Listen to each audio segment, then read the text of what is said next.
నమస్కారం అండి. ఈనాటి కమ్మని కథ ఒక అద్భుతమైన నీతి కథ. వినిపిస్తున్నది మీ విజయభాస్కర్.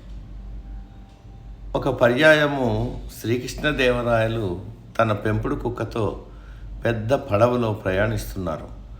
కుక్కకి సౌకర్యంగా లేదేమో మొరుగుతూ తెగ అల్లరి చేస్తుంది. విసుక్కున్నారు రాయలవారు. కుక్కని అదుపులో పెట్టడం ఎవరి వల్ల కాలేదు. తెనాలి రామకృష్ణుడు వచ్చి, మహారాజా తమరు అనుమతిస్తే కుక్కను నేను అదుపు చేస్తానన్నాడు.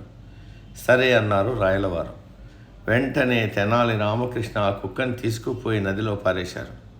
కుక్క ప్రాణభయంతో ఈత కొడుతోంది. కాసేపు అయ్యాక కుక్కను మళ్ళీ పడవలేకి తెప్పించాడు తెనాలి రామకృష్ణ. అంతే, కుక్క ఒక మూలకు పోయి మొరగకుండా అల్లరి చేయకుండా ముడుచుకుని పడుకుంది. ఆశ్చర్యపోయిన రాయలవారు, ఏం మాయ చేశావు రామకృష్ణ అని అడిగారు. రామకృష్ణ నవ్వేసి, మహారాజా, లోకంలో అందరూ తాను ఉన్న స్థితికి తృప్తి పడకుండా ఇంకా ఏదో కావాలని ఆశపడతారు. నీటిలో పడేశాక అంతకు ముందు తాను ఎంత సురక్షిత ప్రదేశంలో ఉన్నదో అర్థమై కుక్కకు జ్ఞానోదయమైంది అన్నాడు.